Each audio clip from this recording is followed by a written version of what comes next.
नमस्कार मित्रों, आज हम आपको एक ऐसी सच्ची घटना के बारे में बता रहे हैं जो हमारे दादा गुरु के साथ घटी थी। और उन्होंने इस शक्ति को काबू किया था, जिसके बारे में आज हम आपको जानकारी देंगे।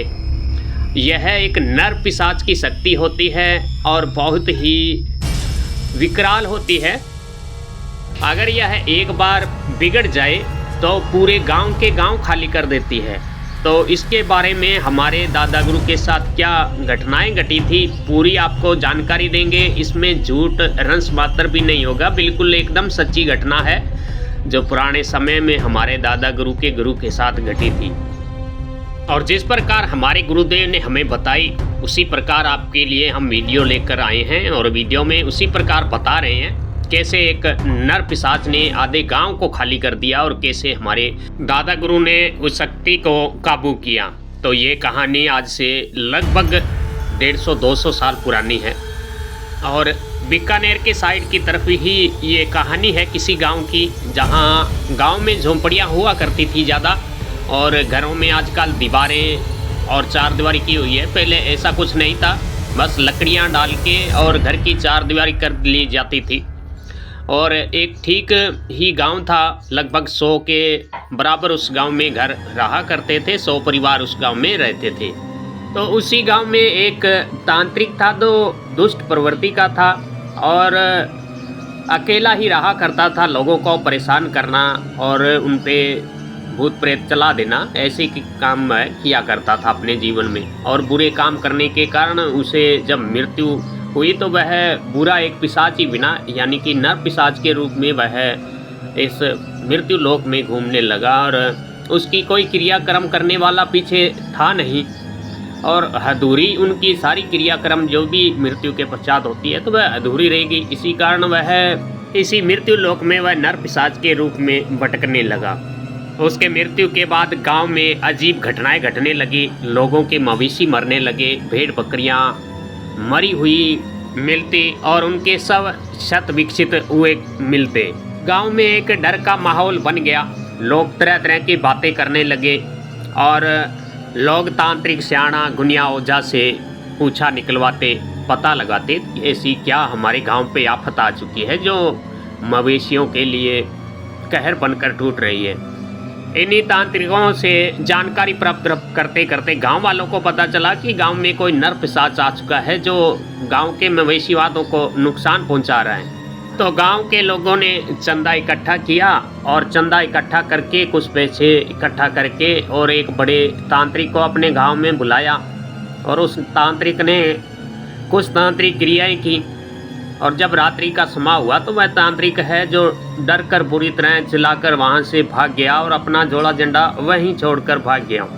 यह सब कुछ देखकर गांव वाले भी डर गए कि जो भी आस लेकर उस तांत्रिक के पास गए थे तो उसके पास भी कोई हल नहीं, बल्कि वह तो डर कर भाग गया, तो हमारे गांव का रक्षा कौन करेगा। पूरे गाँव के लोग हैं जो पूरे डर के माहौल में अपना जीवन जीने लगे।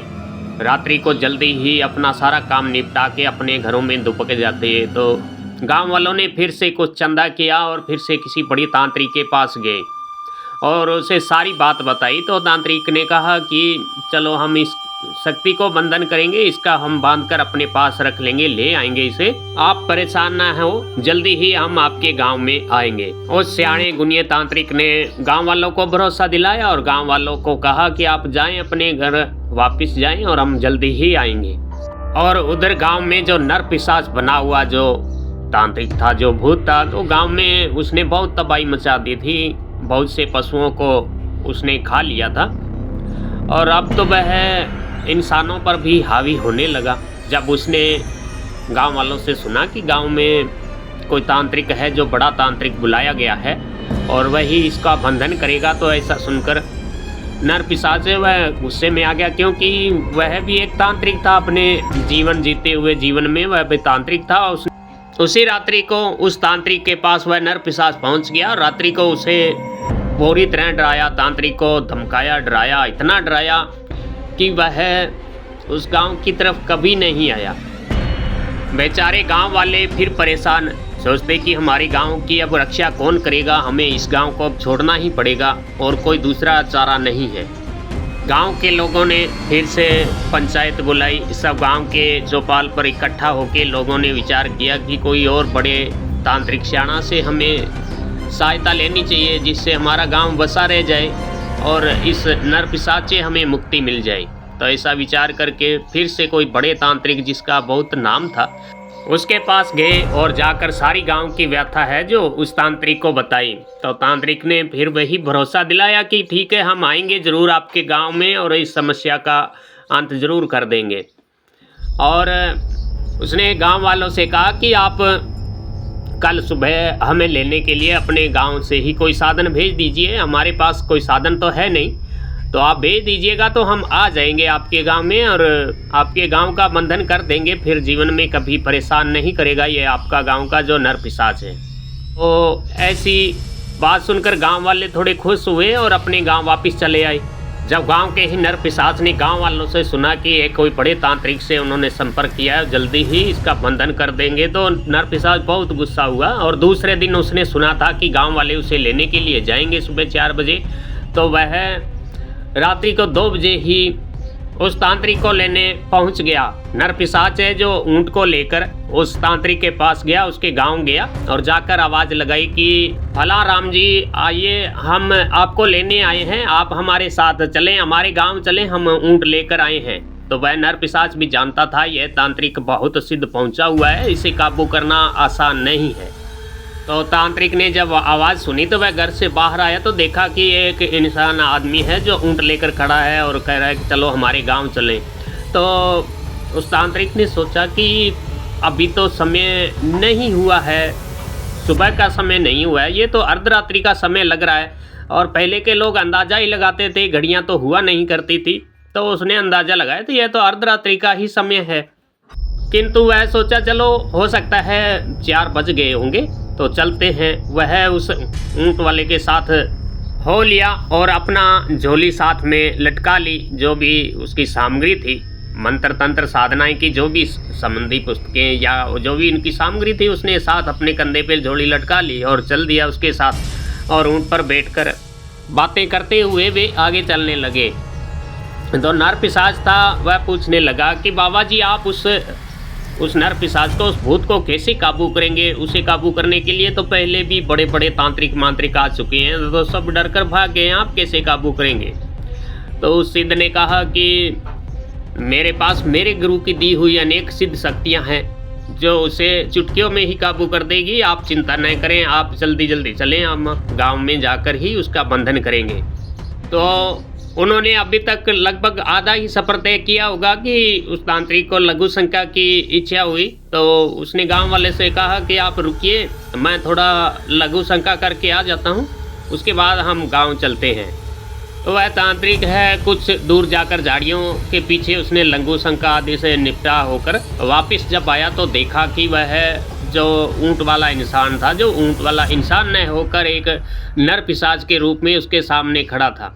तो वह देखकर तांत्रिक है जो सब कुछ समझ गया कि यह अब मुझे नहीं छोड़ेगा, क्योंकि मैं तो अशुद्ध हो चुका हूँ और अब यह नर पिशाच है जो मुझे ही खाएगा। जब तांत्रिक उसके पास आया, ऊंट वाले के पास, तो नर पिशाच बना हुआ वह ऊंट वाला था जो वो कहने लगा कि तुमने बहुत ही लोगों के बंधन किए हैं, बहुत भूत प्रेतों को काबू किया है, आज तेरा हम भक्षण करेंगे। ऐसा कहकर वह नर पिशाच आगे बढ़ने लगा। तो तांत्रिक ने कहा कि तू मुझे खाएगा तो सही, तो इससे अच्छा है कि तू ढंग से तो खा, कोई अच्छे से तेल मिर्च मसाला लेके आ और अच्छे से मुझे पका के खा। तो ऐसा कर, मुझे यहीं बांध दे और पहले कोई तेल मिर्च मसाला लेके आ और अच्छे से खा। तो उस नर पिशाच को तांत्रिक की बात अच्छी लगी और उसने वहीं पास खड़े हुए खींप वृक्ष का एक रस्सी बनाई, जो रेगिस्तान इलाके में खींप पाई जाती है तो उसकी रस्सी बनाई जाती है। तो उस रस्सी को बनाकर तुरंत उस तांत्रिक को पेड़ से बांध दिया। तो वह स्वयं मिर्च मसाला आदि तेल वगैरह लेने के लिए निकल गया। यह आपको कहानी लगती होगी, किंतु यह बिल्कुल सच्ची घटना है, बिल्कुल सच्ची घटना है, इसमें ये कहानी नहीं है। पहले के ज़माने में ऐसी घटनाएं घटती थी। तो वह तांत्रिक था जो पेड़ से बंधा हुआ सोच रहा था कैसे इससे बचूं, अब मेरा तो शरीर है पवित्र हो चुका है, मेरी तंत्र साधनाएं अब चलेगी नहीं, तभी देखा कि दूर से कुछ ऊँटों की टोली आ रही है। जो पहले व्यापारी लोग थे वे ऊँटों पर अपना व्यापार करते थे, ऊँटों पे माल लद कर एक गांव से दूसरे गांव, एक शहर से दूसरे शहर जाया करते थे और अपना व्यापार किया करते थे। जब उन व्यापारियों की टोली उस पेड़ के नज़दीक आई तो उस तांत्रिक ने आवाज़ लगाई, तो व्यापारियों की टोली है जो डर गई कि इस सुनसान जगह में यह कौन है। तो व्यापारियों ने कहा कि तुम कौन हो, भूत हो, प्रेत हो, कौन हो तुम? तो उस तांत्रिक ने कहा कि नहीं, मैं न कोई भूत हूँ न कोई और हूँ, मैं एक इंसान हूँ। और उसने अपनी सारी घटना जो घटी थी उसके साथ उन व्यापारियों को बताई और कहा कि आप जल्दी से जल्दी मुझे पानी दे और मैं अपने शरीर को पवित्र करूं और उस नर पिशाच को काबू करूं। तो व्यापारियों ने आकर उसके बंधन खोले और उसे पानी दिया। उसने पानी से अपने हाथ मुंह आदि धोकर शरीर को पवित्र किया और स्थान को पवित्र किया और अपने मंत्र तंत्र पढ़कर अपने शरीर को शुद्ध करके किलित किया। और उसके बाद वहीं बैठकर उस नर पिशाच का इंतजार करने लगा। और जो व्यापारी लोग थे वो आगे निकल गए और कुछ समय बाद जब नर पिशाच है जो तेल मिर्च मसाला लेकर आया तो उसने दूर से ही देखा कि वह तांत्रिक तो बंधन खोल चुका है और उसने किलित ही कर रखा है। तो वह नर पिशाच है यह सब कुछ देखकर डर गया और वहाँ से तुरंत वही सामान छोड़कर भाग गया गांव की तरफ। और गांव में जाकर उसने तबाही मचानी शुरू कर दी। और वहीं गांव के कुछ लोग हैं जो उन्होंने एक ऊँट और एक इंसान को भेजा कि जाओ आप उस तांत्रिक को लेकर आओ। और वह ऊँट वाला जब आ रहा था तो रास्ते में ही वह तांत्रिक मिल गया और उसने अपने साथ घटी सारी घटनाएं बताई और कहा कि चलो ऊँट को यहीं से मोड़ो और चलो गांव की तरफ। वह नर पिशाच है गांव में ज़्यादा नुकसान पहुंचाएगा, हमें जल्दी से जल्दी गांव पहुंचना चाहिए। उधर नर पिशाच ने गांव में आकर बहुत से लोगों को बीमार कर दिया, अनेक तरह की उसने महामारी फैलानी शुरू कर दी। और तांत्रिक था जो उस ऊँट वाले के साथ गाँव में आया, गाँव को आकर उसने गाँव को किलित किया और बहुत से अनेक तंत्र मंत्र और टोटके आजमाए, किंतु वह नर पिशाच है जो काबू में नहीं आया क्योंकि वह भी अपने जीवित रहते हुए तांत्रिक था और वह मंत्र साधना जानता था। तो वह हर मंत्र की पलटवार कर देता था, यानी काट कर देता था। आखिर में थक हार कर तांत्रिक ने कहा कि अब इसका ऐसे तो बंधन होगा नहीं, आप ऐसा करें कि हम एक बड़ा यज्ञ अनुष्ठान यहाँ करेंगे और आप ऐसा करें, मैं यज्ञ अनुष्ठान करता हूँ, आप मेरे चारों तरफ पूरी रात्रि अग्नि जलाकर रखें। अग्नि बिल्कुल भी बुझनी नहीं चाहिए, पूरी रात अग्नि जलनी चाहिए। अगर पूरी रात आप अग्नि जलाकर रखेंगे तो मैं इस नर पिशाच का अंत कर दूंगा। तो गांव वालों ने वैसा ही किया क्योंकि पहले लकड़ियों की कमी नहीं थी। गांव के हर घर के चार दीवारी थी जो लकड़ियों की ही हुआ करती थी। उन्होंने अपने घरों के बाहर लगाई हुई बाड़ को लेकर आए और पूरे रात्रि उस तांत्रिक के चारों तरफ अग्नि जलाकर रखी। उस अग्नि के घेरे में तांत्रिक ने ऐसी एक विशेष अनुष्ठान किया और उसके बाद सुबह होते ही उसने जाकर उस नर पिशाच की कब्र को खोदा।